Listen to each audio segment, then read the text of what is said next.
When God made his promise to Abraham, since there was no one greater for him to swear by, he swore by himself, saying, I will surely bless you and give you many descendants. And so after waiting patiently, Abraham received what was promised. People swear by someone greater than themselves, and the oath confirms what is said and puts an end to all argument.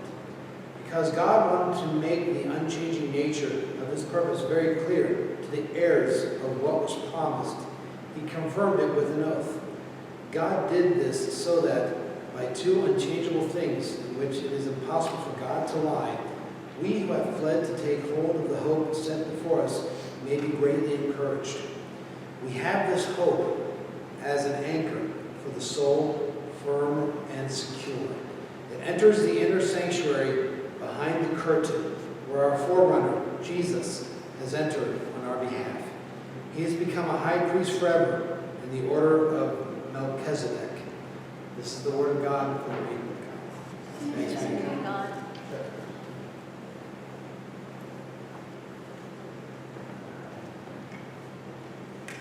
So we are still working through our study on belief. We talked so far about the third section, which is who are we becoming as Christians once we know what we believe, we know how to act. But it's more than just acting and knowing. Our purpose in our Christian walk is to become more like Christ. So who are you becoming? And so far we've looked at love, and we've looked at peace, and we've looked at joy, and we've looked at self-control. How do people do this week on self-control? Where do you get self-control, folks?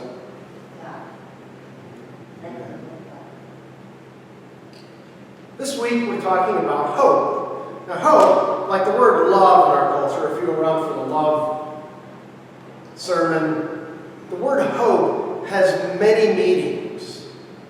And so again, the English word doesn't quite grasp the hope that we find in the Bible, because for us, we think, well, I hope the Steelers win the game today. I guess there's not a whole lot of hope there, but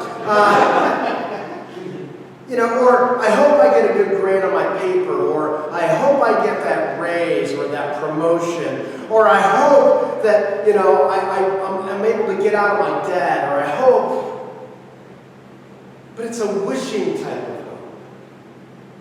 It's a hope that you hope to attain something. You're wishing that this is going to happen.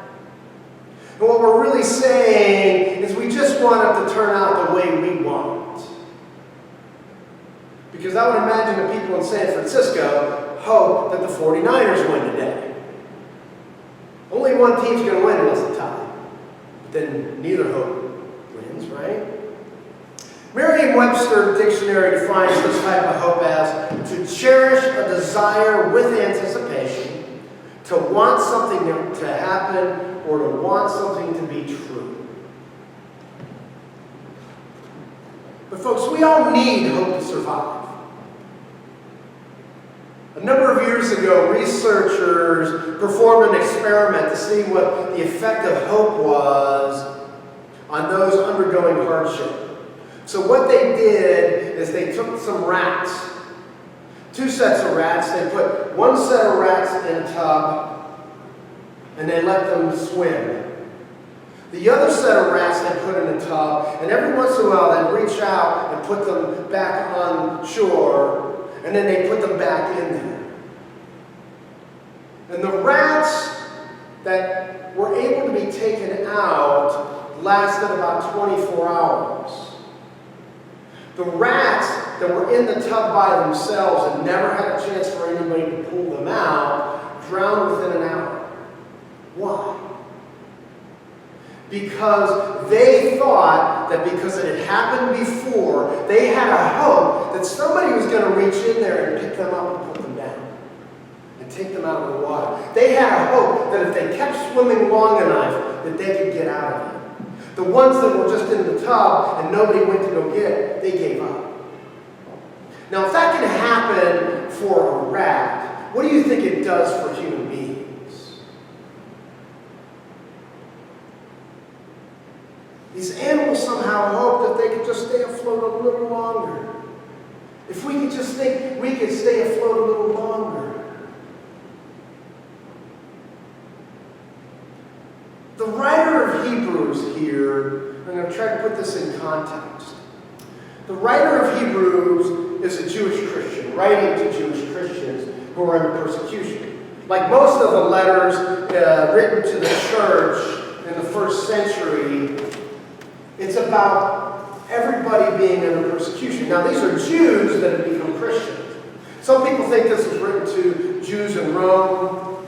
Some people just think it was Jews in the diaspora that were spread out. Some that were just in Jerusalem.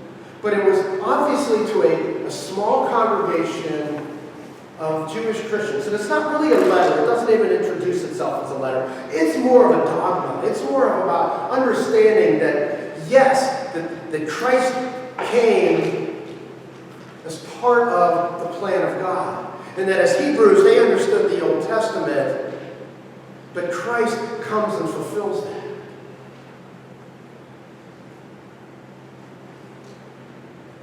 The writer writes to we who have fled. That's why some people, at least it was, they got out of Jerusalem because they were being persecuted and killed for their faith. There was economic and physical and emotional and religious and persecution, all for the followers of Jesus.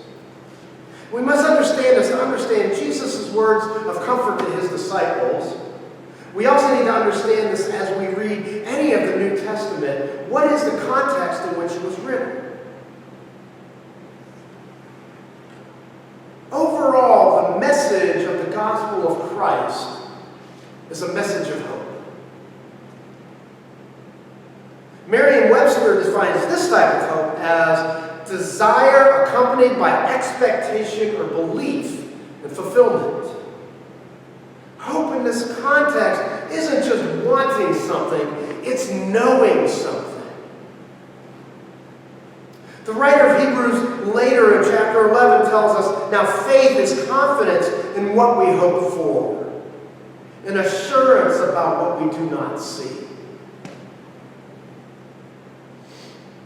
The question is, what type of hope do you carry with you? If you were here and alive today, you have some sort of hope. Do you have a hope that things will go the way you want?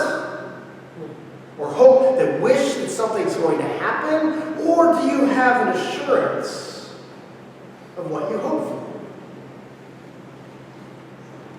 I believe as we as Christians, we always have that wishful thinking types of hope. However, my hope for you as a pastor is that you are able to grasp the hope that's offered by God. G.K. Chesterton says that hope means hoping when things are hopeless, or there's no virtue at all. As long as matters are really hopeful, hope is merely flattery and platitude. It is only when everything is hopeless that hope begins to be a strength. So think about that. I'm pretty sure that most of us at one time or another have felt hopeless, right? You felt hopelessness. You've been depressed. You think that nothing's going right. Everything's wrong. I don't know what I'm ever going to do. That's when hope shines. So the first thing we need to understand about biblical hope is where it comes from. It's only offered through God. In our passage, we read that God made this promise to Abraham, a covenant that Abraham and his descendants would become God's people and be as numerous as the stars in the sky. God's unchanging nature means that God cannot go back on an oath. We too have this promise or a covenant through Jesus Christ. By the way, there's the Old Testament or the Old Covenant, there's the New Testament or the New Covenant. We have this covenant with God through Christ that is mirrored in the Old Covenant. Because now we are heirs of God, we are children of God, and we take hold of this hope set before us. And as Christians, we understand that this covenant is through God's love and mercy and grace. We can't earn it. You can't follow all the letter of the law and make it happen. And the writer of Hebrews tells us the same thing. When you get into chapter 11 of Hebrews, he says, by faith, Abraham believed God. By faith, by faith, by faith. It is an awesome, awesome chapter. It is God's hope that we get through grace and faith. And this promise cannot be taken back. God's not going to say, all right, you screwed up one too many times, forget it. You have this hope that you can hang on to. Remember, the readers of the Hebrews were being persecuted. They needed something to grasp onto when it was tough. And it was always tough. In the Greek literature, the metaphor for the anchor was used consistently to evoke the notion of stability provided by adherence to virtue, and especially to hope. And so the writer of Hebrews grabs onto this metaphor of the anchor. And I love what he says. Anchor for our soul. The hope is an anchor. The anchor became a symbol of Christianity for about 300 years. Our hope in Jesus is an anchor for our soul, firm and secure. The cross wasn't a symbol of hope. The cross was a sign of torture and the worst punishment that you could get. It wasn't a sign of hope of which we have today. They needed something that they could have to hold on to. So they used the symbol. There have been cities and tombs unearthed that have these anchors on them from early Christians. They needed an anchor for the soul that helped them remember their hope in Jesus. You see these inscriptions in these catacombs about the hope that these people had. It wasn't in the hope of the life that they were living right then, although it gave them hope, but they were under persecution. But what does an anchor do? An anchor is a nice little thing. You see it on little boats, and people have a little anchor on their shirt. What's it do? They come into shore or into a port and they put the anchor down. What does the anchor do? It digs in to the ground on the floor of that ocean or the lake.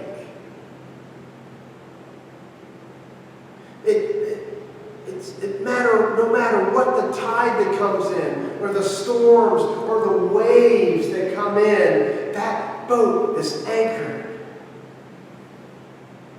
Can anybody here use an anchor today? Get an amen. Amen. Where do we find this hope when we lose our job? Where do we find this hope when there's more month at the end of our money? Where do we find this hope when we get the diagnosis? Where do we find this hope when we feel alone and anxious and depressed? This verse, I think, is one that we should all memorize. We have this hope as an anchor for the soul, firm and secure. The New Revised Standard Version says, we have this hope sure and steadfast, an anchor for our souls. I may feel helpless, but I'm never hopeless.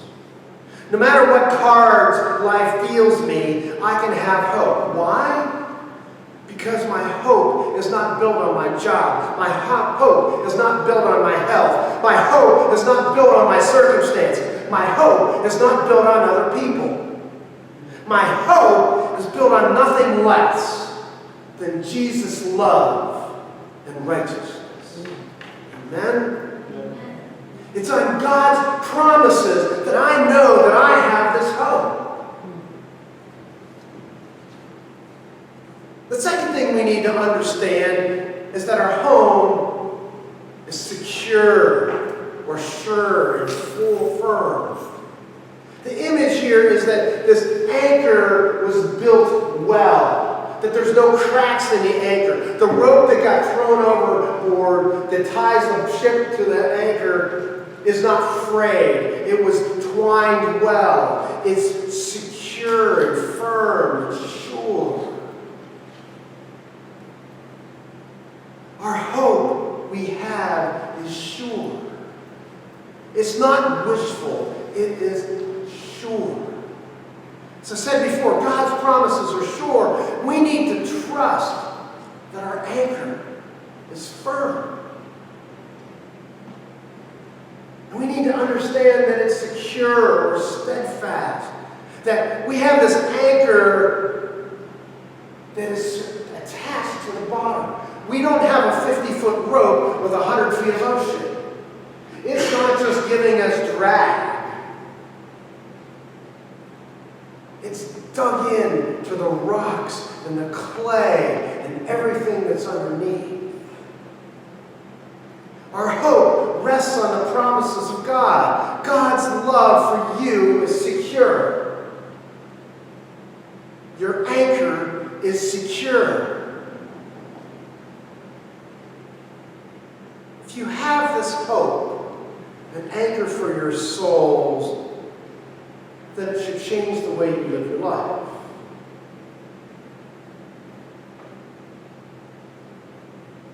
God doesn't say, look at the waves. God says, look up at me.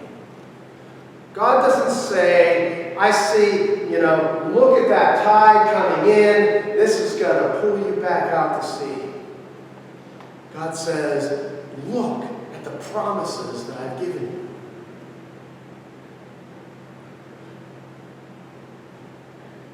God says, I've got you. I've got this. Our thoughts shouldn't be on the worries and the storms of this world, but on the one who holds the world. Set your mind on things above, not earthly things, as Colossians 3:2 said. We also need to look at each day's troubles in light of eternity. In light of eternity, does this problem that I'm having with my coworker matter? In light of eternity, this financial crisis that I am in right now doesn't really matter. I'm going to get through this. In light of eternity, is the problems that I am going through in my life going to matter? In light of eternity.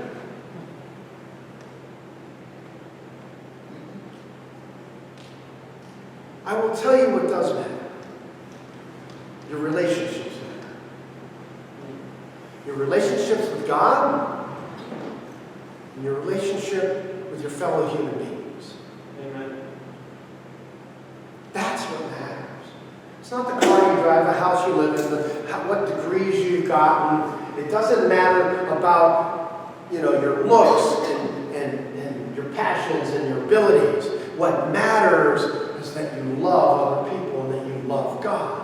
And that you bring God's kingdom down to earth with this love for Him and for His people. That's what matters. I can tell you that without hope, you will drown.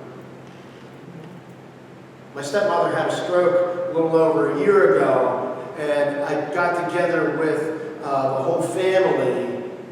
And I basically said, she needs hope. My father had died a year before. She was moving out of her house. The likelihood is that she was never going to be moving back home. She was going into a nursing home. And if she didn't have hope, within 6 months she was going to go join my father. And so we gathered around and found ways to give her hope. We spent time there giving her hope. We got her talking about God and hope, because that's the anchor for your soul, and without it, you won't live. And I can tell you that she's got the greatest attitude of a 92-year-old I've ever seen. It doesn't mean that there are times that she loses it. It doesn't mean that there aren't times where she worries. But overall, she has this anchor for her soul and this hope. And she also knows where she's going. So that even if tomorrow is her last day, she's okay with that.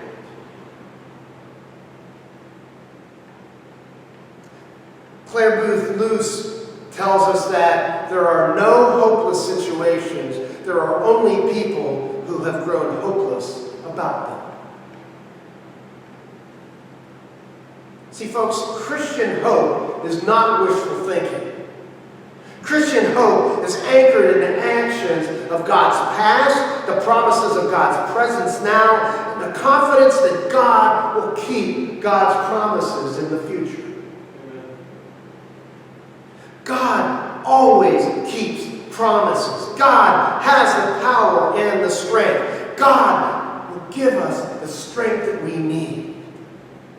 The prophet Isaiah wrote, "Those who hope in the Lord will renew their strength. They will soar on wings like eagles. They will run and not grow weary. They will walk and not be faint." So what are you basing your hope on? Chance? Luck? Hope the Steelers won with my lucky socks? No. Are you basing your hope on God so that your hope can be sure and steadfast for your soul? I know my hope is built on God's promises. And I hope that yours is too. Let us pray. God of all hope, we need your hope. We can't live without hope, Lord, but you give us a hope that is not wishful thinking. You give us a hope that is an anchor for our souls. Thank you, Lord, for that hope that comes from your Son. Amen.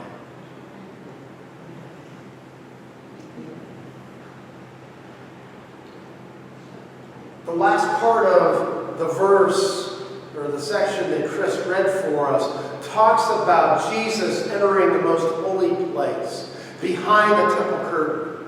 The history of that is that there was the Holy of Holies, where the Ark of the Covenant lived, where God lived supposedly in this tent back in the Holy of Holies. And only the high priest could enter the Holy of Holies, and only on one day a year. One of the writers of the gospel talks about when Jesus died on the cross, that the temple curtain was torn in two. That separation between God and us was no longer there. The writer of Hebrews says that Jesus is now the high priest in that place. And so as we take communion this morning, understand that what God did on the cross through Christ, the temple curtain was torn in two as Jesus' body was torn in two. That the blood that was shed was the sprinkling of blood on the altar of the Old Testament. And for once and for all, the final sacrifice was made. So as you come this morning, enjoy the fact that you can approach the altar of God. Approach it in humility, but understand that God calls you to this place. Let us do that.